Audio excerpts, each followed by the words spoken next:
നമസ്കാരം. ഇന്ത്യയും നേപ്പാളും തമ്മിലുള്ള സുദീർഘമായ സൗഹൃദ ബന്ധത്തിനിടയിൽ വിള്ളലുകൾ വീഴ്ത്തുന്ന അതിർത്തി തർക്കങ്ങൾ വീണ്ടും അന്താരാഷ്ട്ര തലത്തിൽ ചർച്ചയാവുകയാണ്.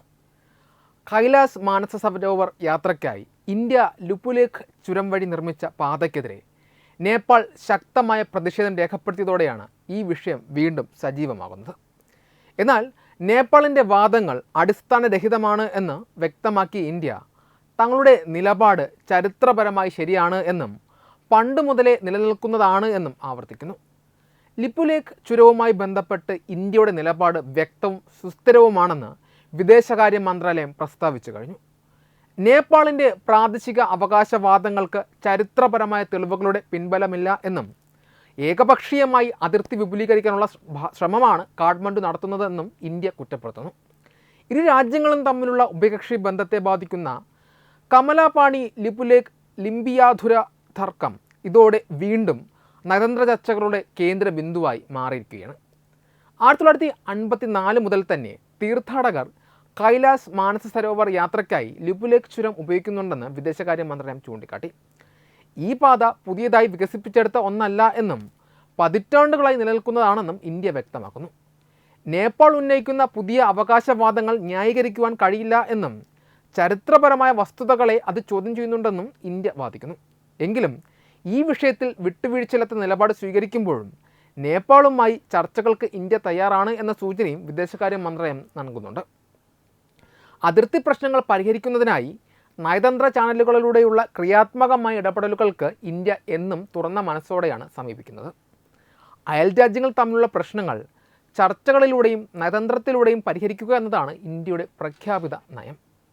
അതേസമയം ലിപുലേഖ് ചുരത്തിലൂടെയുള്ള തീർത്ഥാടന പാത തങ്ങളുടെ തർക്കപ്രദേശത്ത് കൂടിയാണ് കടന്നു പോകുന്നതെന്ന് ആരോപിച്ച് നേപ്പാൾ ഇന്ത്യയ്ക്കും ചൈനയ്ക്കും നയതന്ത്ര കുറിപ്പുകൾ അയച്ചു കഴിഞ്ഞു.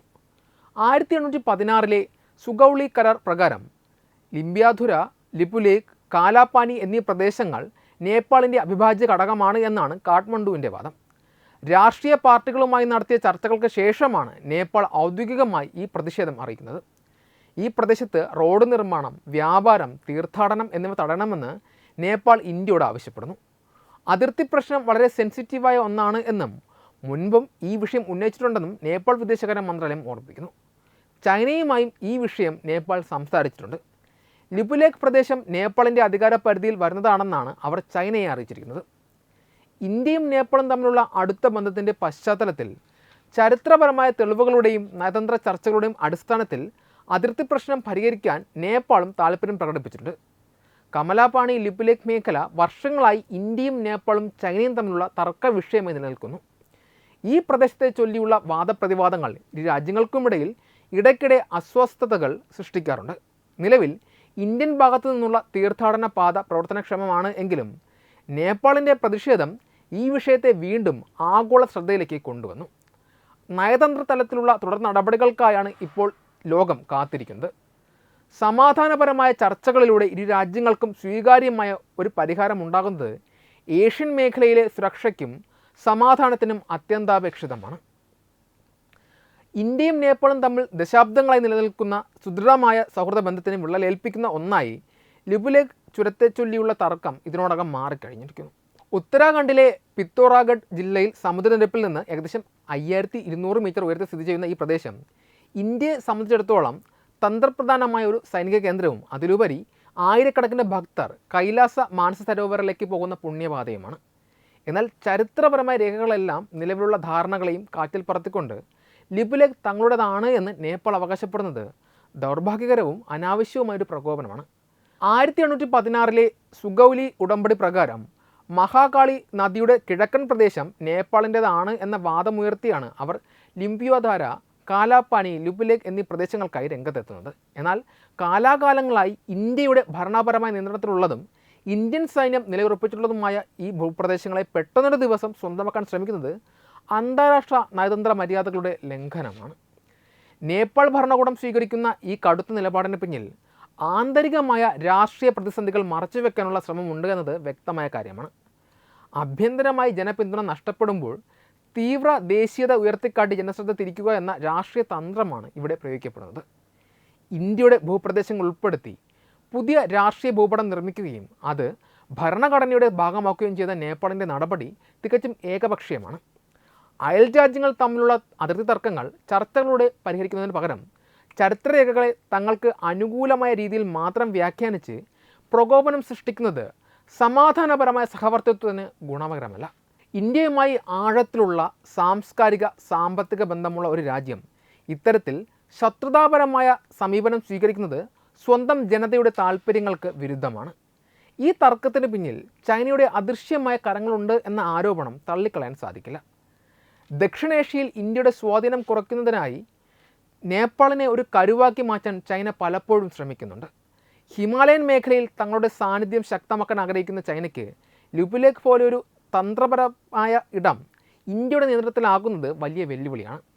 നേപ്പാളിലെ കമ്മ്യൂണിസ്റ്റ് പാർട്ടികൾക്ക് ചൈനയുമായുള്ള പ്രത്യയശാസ്ത്രപരമായ അടുപ്പം ഇന്ത്യ വിരുദ്ധ വികാരം വളർത്തുന്നതിന് വളമിടുന്നു. ചൈനയുടെ സാമ്പത്തിക സഹായങ്ങളും നിക്ഷേപങ്ങളും സ്വീകരിക്കുന്നതിലൂടെ നേപ്പാൾ അവരുടെ നയതന്ത്ര സമ്മർദ്ദത്തിന് വഴങ്ങിക്കൊടുക്കുകയാണ് ചെയ്യുന്നത്. പാകിസ്ഥാനാകട്ടെ ഇന്ത്യയെ ഏതെങ്കിലും തരത്തിൽ പ്രതിരോധത്തിലാക്കാൻ കിട്ടുന്ന എല്ലാ അവസരങ്ങളും ഉപയോഗപ്പെടുത്തുന്നതാണ്. അതിർത്തി തർക്കങ്ങളിൽ നേപ്പാളിന് പിന്തുണ പ്രഖ്യാപിക്കുന്നതിലൂടെ അന്താരാഷ്ട്ര വേദികളിൽ ഇന്ത്യയെ ഒറ്റപ്പെടുത്താനാണ് അവർ ലക്ഷ്യമിടുന്നത്. യഥാർത്ഥത്തിൽ ലിപുലേഖിലെ തർക്കം കേവലം ഒരു അതിർത്തി തർക്കമല്ല, മറിച്ച് വിദേശ ശക്തികളുടെ താൽപ്പര്യങ്ങൾക്കനുസരിച്ച് നേപ്പാൾ നടത്തുന്ന ഒരു രാഷ്ട്രീയ നീക്കമാണ്. ഇന്ത്യയും ചൈനയും തമ്മിലുള്ള വ്യാപാര ബന്ധങ്ങൾക്കും സൈനിക നീക്കങ്ങൾ നിരീക്ഷിക്കുന്നതിനും ഏറ്റവും അനുയോജ്യമായ സ്ഥാനമാണ് ലിപുലേഖ്. 2015 ഇന്ത്യയും ചൈനയും വ്യാപാരത്തിനായി ഈ പാത ഉപയോഗിക്കാൻ തീരുമാനിച്ചപ്പോൾ നേപ്പാൾ പ്രതിഷേധവുമായി രംഗത്തെത്തിയിരുന്നു. ഇതിൽ നിന്ന് തന്നെ ഇന്ത്യയും ചൈനയും ഒരേ സമയം സമ്മർദ്ദത്തിലാക്കുന്ന നേപ്പാളിൻ്റെ ആഗ്രഹം വ്യക്തമാണ്. എന്നാൽ ഇന്ത്യയുടെ പരമാധികാരത്തെ ചോദ്യം ചെയ്യുന്ന ഇത്തരം നടപടികൾ അംഗീകരിക്കാൻ സാധിക്കില്ല. ചരിത്രപരമായ തെളിവുകളും ഭൂമിശാസ്ത്രപരമായ യാഥാർത്ഥ്യങ്ങളും ഇന്ത്യക്കൊപ്പമാണ് നിലനിൽക്കുന്നത്. സമാധാനപരമായ ചർച്ചകളുടെ പ്രശ്നങ്ങൾ പരിഹരിക്കുന്നതിന് പകരം മാപ്പുകൾ തിരുത്തിയും പ്രകോപനപരമായ പ്രസ്താവനകൾ നടത്തിയും നേപ്പാൾ സ്വയം അപകടത്തിലാവുകയാണ് ചെയ്യുന്നത്.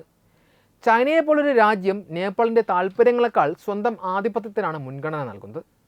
ഈ സത്യം നേപ്പാൾ ഇനിയെങ്കിലും തിരിച്ചറിയണം. ഇന്ത്യ നൽകി വരുന്ന നിസ്സീമമായ പിന്തുണയും തുറന്ന അതിർത്തികളും വിസ്മരിച്ചുകൊണ്ടുള്ള ഈ നീക്കങ്ങൾ തിരിച്ചടിക്കാനിടയുണ്ട്. അയൽ രാജ്യങ്ങൾ തമ്മിലുള്ള വിശ്വാസം വീണ്ടെടുക്കണമെങ്കിൽ നേപ്പാൾ ഇത്തരം ഏകപക്ഷീയമായ അവകാശവാദങ്ങളിൽ നിന്ന് പിന്മാറുകയും യാഥാർത്ഥ്യബോധത്തോടെ ചർച്ചകൾക്ക് തയ്യാറാവുകയും വേണം. വിദേശ ശക്തികളുടെ താൽപ്പര്യങ്ങൾ സംരക്ഷിക്കാനായി ഇന്ത്യയുമായുള്ള പുരാതന ബന്ധം ബലികഴിക്കുന്നത് ദീർഘവീക്ഷണമില്ലാത്ത രാഷ്ട്രീയമാണ്. നേപ്പാളിൻ്റെ ഈ സമീപനം ദക്ഷിണേഷ്യൻ മേഖലയിലെ സമാധാനത്തിന് വലിയ ഭീഷണിയാണ് ഉയർത്തുന്നത്.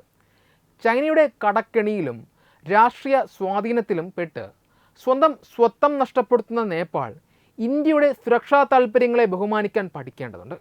വികാരപരമായ ദേശീയതയേക്കാൾ പ്രായോഗികമായ നയതന്ത്രത്തിനാണ് പ്രാധാന്യം നൽകേണ്ടത്. ലിപുലേഖ് ചുരം എന്നും ഇന്ത്യയുടെ അവിഭാജ്യ ഘടകമായി തുടരും എന്ന കാര്യത്തിൽ സംശയമില്ല. ഈ യാഥാർത്ഥ്യം ഉൾക്കൊണ്ട് തന്നെ തെറ്റായ അവകാശവാദങ്ങൾ ഉപേക്ഷിക്കുവാൻ നേപ്പാൾ തയ്യാറായാൽ മാത്രമേ ഇരു രാജ്യങ്ങൾക്കുമിടയിലുള്ള അസ്വാരസ്യങ്ങൾ പരിഹരിക്കപ്പെടുകയുള്ളൂ. മറ്റാരുടെയൊക്കെയോ അജണ്ടകൾ നടപ്പിലാക്കാൻ ശ്രമിക്കുന്നതിലൂടെ നേപ്പാൾ സ്വന്തം വിശ്വാസ്യതയെയാണ് അന്താരാഷ്ട്ര സമൂഹത്തിന് മുന്നിൽ തകർക്കുന്നത്. പുലേഖ് ചുരം ഉൾപ്പെടെയുള്ള അതിർത്തി പ്രദേശങ്ങളെ ചൊല്ലി നേപ്പാൾ ഉയർത്തുന്ന അവകാശവാദങ്ങൾ ഇന്ത്യ വിരുദ്ധ വികാരത്തിൻ്റെ പ്രതിഫലനമാണോ അതോ മറ്റ് ഭൗമരാഷ്ട്രീയ താൽപ്പര്യങ്ങളുടെ ഭാഗമാണോ എന്നത് കൃത്യമായി പരിശോധിക്കപ്പെടേണ്ട ഒരു കാര്യമാണ്. നേപ്പാളിലെ ഈ പ്രകോപനപരമായ സമീപനങ്ങൾ ഒരു പ്രത്യേക കാലഘട്ടത്തിൽ രൂപപ്പെട്ടതല്ല എന്ന് നോക്കിക്കാണാൻ സാധിക്കും. മറിച്ച് വർഷങ്ങളായി അവിടെ നിലനിൽക്കുന്ന രാഷ്ട്രീയ സാഹചര്യങ്ങളുടെയും വിദേശ ഇടപെടലുകളുടെയും പരിസമാപ്തിയാണെന്ന് കാണാൻ സാധിക്കും. നേപ്പാളിലെ ഇന്ത്യ വിരുദ്ധ വികാരത്തിന് പശ്ചാത്തലമൊരുക്കുന്നതിൽ അവിടുത്തെ കമ്മ്യൂണിസ്റ്റ് പാർട്ടികൾ വഹിച്ച പങ്ക് വളരെ വലുതാണ്. ഭരണപരമായ പരാജയങ്ങളിൽ നിന്ന് ജനശ്രദ്ധ തിരിക്കാൻ ഇന്ത്യൻ അധിനിവേശം എന്ന മുദ്രാവാക്യം അവർ പല കാലത്തും ആയുധമാക്കിയിട്ടുണ്ട്. തീവ്ര ദേശീയത ഊട്ടിയുറപ്പിക്കുന്നതിനായി ഇന്ത്യയെ ഒരു വലിയ ഭീഷണിയെ ചിത്രീകരിക്കുന്നത് അവിടുത്തെ രാഷ്ട്രീയ തന്ത്രത്തിൻ്റെ ഭാഗമാണ്. 2015 ഭരണഘടനാ പരിഷ്കരണ വേളയിൽ ഇന്ത്യയുമായുള്ള അതിർത്തിയിലുണ്ടായ സാമ്പത്തിക തടസ്സങ്ങൾ നേപ്പാളി ജനതയ്ക്കിടയിൽ വലിയ തോതിലുള്ള അതൃപ്തി ഉണ്ടാക്കിയിരുന്നു. അവശ്യ സാധനങ്ങളുടെ ക്ഷാമം അനുഭവപ്പെട്ട ആ കാലഘട്ടത്തിൽ രൂപപ്പെട്ട അമർഷം ഇന്നും രാഷ്ട്രീയ പാർട്ടികൾ തങ്ങളുടെ ഇന്ത്യ വിരുദ്ധ അജണ്ടകൾക്കായി ഉപയോഗിക്കുന്നുണ്ട്. ഇന്ത്യ തങ്ങളുടെ ആഭ്യന്തര കാര്യങ്ങളിൽ അമിതമായി ഇടപെടുന്നു എന്ന തെറ്റായ ധാരണ പടർത്തുന്നതിലൂടെ ഒരു വിഭാഗം ജനങ്ങളെ ഇന്ത്യക്കെതിരെ തിരിക്കുവാൻ അവർക്ക് സാധിച്ചിട്ടുണ്ട്. ഈ പ്രകോപനങ്ങൾക്ക് പിന്നിൽ ചൈനയുടെ സ്വാധീനം വളരെ പ്രകടവുമാണ്. ഇന്ത്യയും നേപ്പാളും തമ്മിലുള്ള ബന്ധം വഷളാകുന്നത് ദക്ഷിണേഷ്യയിൽ തങ്ങളുടെ ആധിപത്യം ഉറപ്പിക്കാൻ ആഗ്രഹിക്കുന്ന ചൈനയ്ക്ക് വലിയ അവസരമാണ് തുറന്നു നൽകുന്നത്. നേപ്പാളിലെ അടിസ്ഥാന സൗകര്യ വികസനത്തിനും സാമ്പത്തിക സഹായങ്ങൾക്കുമായി ചൈന വലിയ തോതിൽ നിക്ഷേപം നടത്തുന്നത് നേപ്പാളിനെ അവരുടെ പക്ഷത്തേക്ക് അടുപ്പിക്കാൻ കാരണമായി. ചൈനീസ് കടക്കണിയിൽപ്പെടുന്ന പല രാജ്യങ്ങളെയും പോലെ നേപ്പാളും ഇന്ന് അവരുടെ നയതന്ത്ര സമ്മർദ്ദത്തിന് വഴങ്ങിക്കൊടുക്കുകയാണ്. ഇന്ത്യയെ തന്ത്രപ്രധാനമായി പ്രതിരോധിക്കുവാൻ ലുപുലേഖ് പോലെയുള്ള മേഖലകൾ തർക്കഭൂമിയാക്കി മാറ്റുന്നത് ചൈനയുടെ ദീർഘകാല പദ്ധതികളുടെ ഭാഗമാണ്. ചൈനയോട് വിധേയത്വം കാണിക്കുന്ന ഭരണകൂടം ഇന്ത്യയുമായുള്ള പുരാതന ബന്ധത്തേക്കാൾ പ്രാധാന്യം നൽകുന്നത് ചൈനീസ് താൽപ്പര്യങ്ങൾ സംരക്ഷിക്കുന്നതിനാണ്. പാകിസ്ഥാൻ്റെ പങ്കം ഈ വിഷയത്തിൽ നിസ്സാരമായി കാണാനാവില്ല. അന്താരാഷ്ട്ര വേദികളിൽ ഇന്ത്യയെ ഒറ്റപ്പെടുത്താൻ അയൽ രാജ്യങ്ങളുമായി ഇന്ത്യക്കുള്ള ബന്ധം തകർക്കുവാനും പാകിസ്ഥാൻ നിരന്തരം ശ്രമിച്ചുകൊണ്ടിരിക്കുന്നു. നേപ്പാളിനെ ഇത്തരം പ്രകോപനങ്ങൾക്ക് പ്രേരിപ്പിക്കുന്നതിലൂടെ ഇന്ത്യയുടെ വടക്കൻ അതിർത്തികളിൽ അസ്ഥിരത സൃഷ്ടിക്കാമെന്ന് അവർ കരുതുന്നു. ഭീകരവാദ പ്രവർത്തനങ്ങൾക്കും ഇന്ത്യ വിരുദ്ധ പ്രചാരണങ്ങൾക്കുമായി നേപ്പാളിൻ്റെ മണ്ണ് ഉപയോഗിക്കാനുള്ള ശ്രമങ്ങളും പലപ്പോഴും റിപ്പോർട്ട് ചെയ്യപ്പെട്ടിട്ടുണ്ട്. ചൈനയും പാകിസ്ഥാനും സംയുക്തമായി നേപ്പാളിനെ ഇന്ത്യക്കെതിരെ ഒരു കരുവാക്കി മാറ്റുകയാണ് ചെയ്യുന്നത്. നേപ്പാൾ ഭരണകൂടം ഈ ചതിക്കുഴികൾ തിരിച്ചറിയാതെ ഇന്ത്യയുടെ പരമാധികാരത്തെ ചോദ്യം ചെയ്യുന്ന നടപടികളുമായി മുന്നോട്ട് പോകുന്നത് ഖേദകരമാണ്.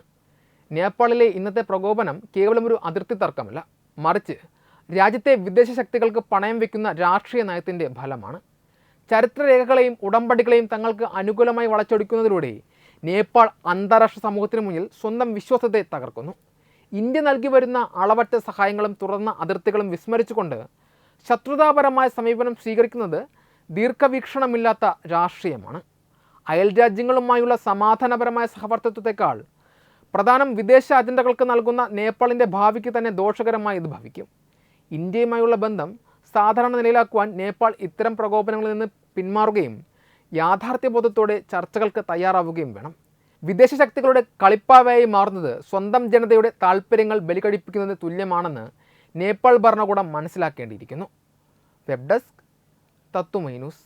വിട്ടുവീഴ്ചയില്ലാത്ത നിലപാടുകളുമായി ദേശീയതയുടെയും സമാജത്തിൻ്റെയും ശാക്തീകരണത്തിനു വേണ്ടി തത്തുമയിയുടെ ജൈത്രയാത്ര തുടരുകയാണ്. യൂട്യൂബിൽ മാത്രം തത്തുമയിക്ക് 10 ലക്ഷം സബ്സ്ക്രൈബേഴ്സിലേക്ക് എത്താൻ ഏതാനും ചുവടുകൾ മാത്രമാണ് ബാക്കി. മറ്റ് സോഷ്യൽ മീഡിയ പ്ലാറ്റ്ഫോമുകളിലും തത്തുമയിയുടെ നിറസാന്നിധ്യം തുടരുകയാണ്. ഈ അവസരത്തിൽ ഞങ്ങൾക്ക് നിങ്ങളോടുള്ള അഭ്യർത്ഥന ഞങ്ങളോടൊപ്പം നിൽക്കുക എന്നുള്ളതാണ്.